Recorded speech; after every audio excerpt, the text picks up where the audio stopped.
graad 9 is, ons is nou besig met 'n KOJ van 'n handelsonderneming. Nou laas jaar het julle nog die hele tyd dit net gedoen van 'n diensonderneming.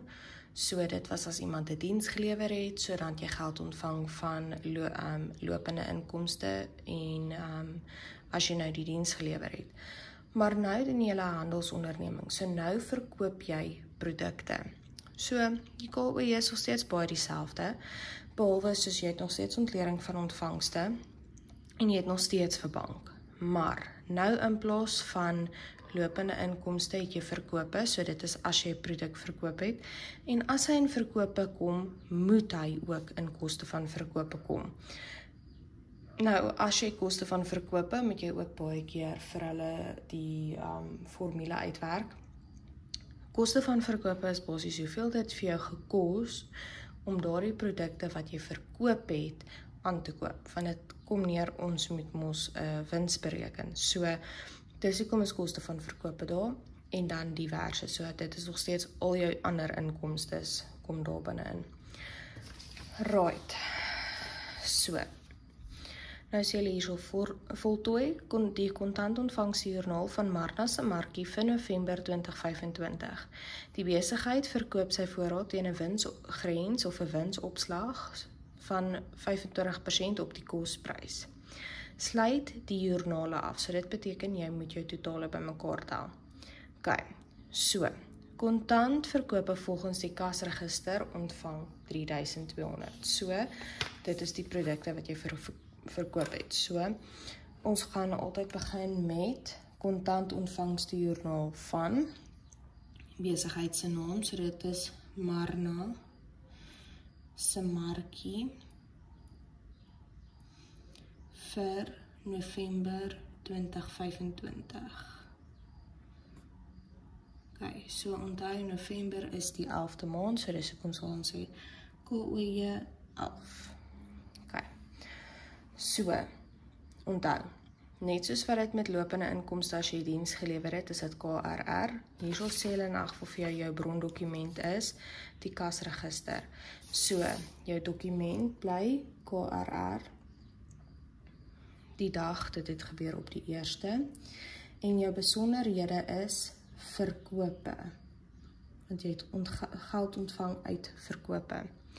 Nou, ontlering van ontvangste is R3200, wat jy R3200 ontvang. Nou, kyk jy weer, is dit die enigste transaksie vir die dag? Ja, dit is. So, dan gaan jy jou ontlering van ontvangste onderstreep. En dan gaan bank jy die totaal aan die einde van die dag. So, 3200. Nou, jy het geld ontvang van verkope, so dit kom in jou verkope kolom. Maar nou moet jy jou koste van verkope uitwerk. So, die formule van koste van verkope is, so jy gaan jou verkoopprys vat, so 3200 maal 100 gedeel deur 100 plus jou persentasie wins. So, dit is 25% winsopslag, so ons gaan dit maak as 125. Dan gaan jy dit net in jou calculator intik.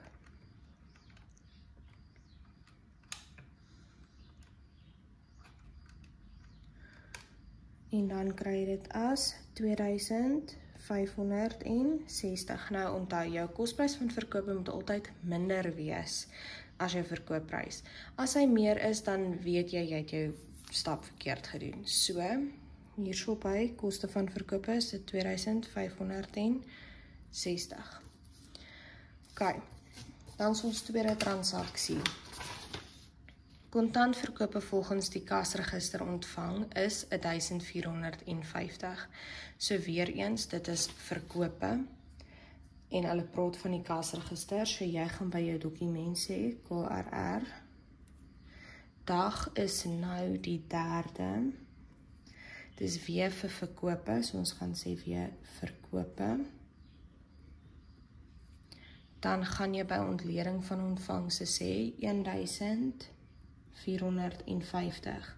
Maar kyk nou mooi, daar is nog 'n transaksie op die 3de. So ons gaan nog nie ontleding van ontvangste bymekaar tel nie en ons gaan dit nog nie bank nie.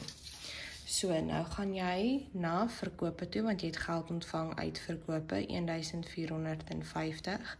Nou moet ons weer ons kosprys uitwerk. So dis 1450 maal 100 gedeel deur 100 plus die persentasie wins, so dit is 125.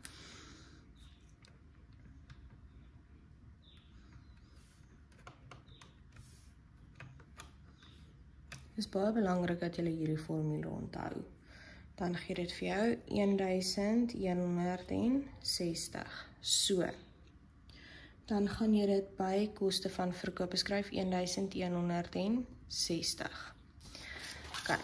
Die tweede transaksie op die 3de sê Marna lewer kapitaal bydra in kontant. Kwitansie nommer 15 is uitgereik, R10.000. So, nou jou dokument, onthou, dit is gewoonlik KRR, kwitansie nommer, of dit gaan jou bankstaat wees. Nou, op hierdie stadium, hulle sê vir jou daar, dit is 'n kwitansie nommer 15, so jy gaan sê 15, dan kan jy weer die datum skryf, die 3de. By besonderhede nou skryf jy die persoon van wie jy die geld ontvang het. So dit was Marna. Nou, as jy hulle van weer, dan gaan jy dit ook skryf. En so dit is Marna Jacobs. Ok, jy het geld ontvang van R10.000. Dis die laaste transaksie van die dag. So, dan gaan jy dit onderstreep en jy gaan die totaalbank. So, jy gaan nou sê 10.000 plus die 1.440, gee vir jou 11.440. Ok. Nou, jy ontvang nie geld van verkope nie, so hy gaan nie in jou verkope kolom nie. As hy nie in jou verkope kolom gaan nie, gaan hy definitief nie in jou koste van verkope nie, so hy gaan nou in diverse. So, jy gaan die bedrag sê van R10.000. Ok, dit is jy ontvang geld van kapitaal. So, by besonderhede sê kapitaal en kapitaal is 'n balansstaatrekening. Dan, op die 7de, rente van R600 op 'n spaarrekening is ontvang en in die bankrekening van die besigheid inbetaal. Die besigheid bank by FNB. Ok. So, nou gaan jy hierso so. Dis op die, dit is, as dit direk in die besigheid se bankrekening inbetaal is dit bankstaat. Dit is dan op die 7de. Jy ontvang geld van watter bank? Dit is van FNB. Ok. Ontleding van ontvangste. Nou, as jy geld direk in jou bankrekening ontvang het, dan gaan jy dit nie by ontleding van ontvangste insit nie.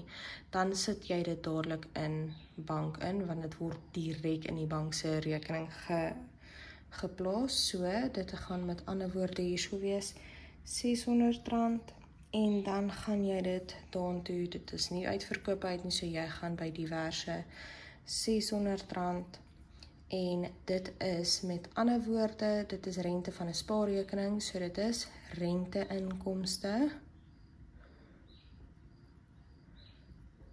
En dan ons sê gewoonlik net watter bank, want jy kan by meer as een bank rekening hê. En dit is 'n nominale rekening. Ok, dan is ons hierso op die 9de. Kontantverkope volgens die kasregister ontvang R2.750. So, dis weer kontantverkope, so dit is KRR. Die dag is die 9de. Verkope. Dan gaan jy in bank sê R2.750. Dit is die enigste transaksie vir die dag, so dan onderstreep jy dit.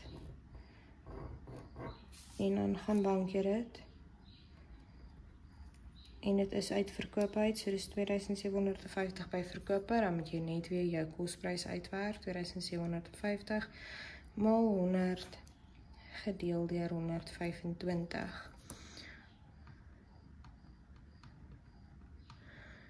Dan kyk jy in jou calculator wat is die kosprys, so R2750, so dit werk uit op R2200. So met ander woorde, by verkoop is dit R2200. Dan op die 11de, huurinkomste van R1200 ontvang van T. Thomas wat die winkelruimte huur.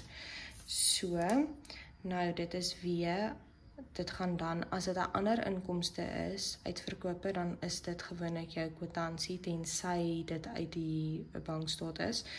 So, ons gaan net aan met die nommer, so dit is 16, dit is op die 11de, jy ontvang geld van T.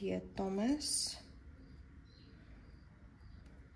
dit is 1200, dit is die enigste transaksie vir die dag, so dan onderstreep jy dit, en gaan bank jy dit. Jy ontvang nie geld uit verkoop uit nie, so jy los verkoop en koste van verkoop uit, dan gaan jy diverse rekeninge toe, 1200, en dit is huurinkomste. Onthou om te sê huurinkomste, want jy kry huuruitgawe ook. Huurinkomste, en dit is 'n nominale rekening. Dan die laaste bedrag is die tweede kapitaalbydra van R5000 is deur Marna gedeponeer. So, dit is nou, ons gaan aan met die kwitansienommers, so 17 op die 15de, dis weer 'n keer Marna Jacobs. Dit is R5000, dit is die enigste transaksie vir die dag. Dan gaan ons dit na bank toe vat. Jy ontvang nie geld uit verkope uit nie, dit is hierso dan diverse, en dit is uit kapitaalbydra. Al wat jy dan net het om te doen, is om al jou totale bymekaar te tel. So jy onderstreep, onthou, ons stel nooit ontlering van ontvangste op nie, want hy gaan basies vir jou presies dieselfde totaal gee as bank. So dit is nie nodig om jou ontlering van ontvangste, dis hoekom ons nie ontlering van ontvangste optel nie.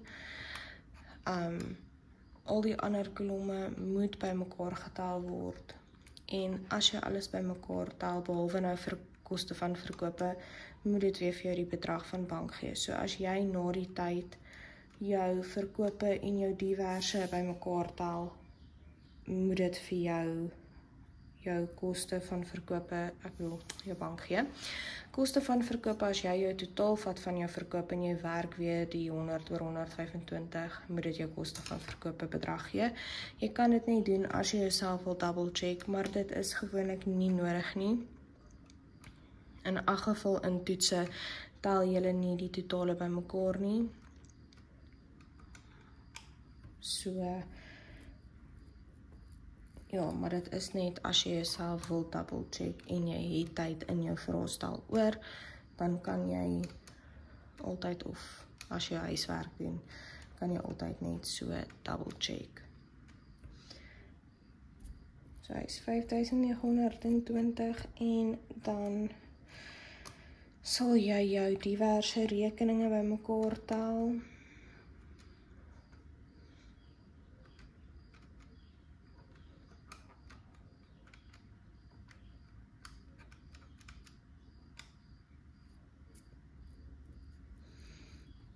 So by bank is dit altyd 'n balansstaatrekening.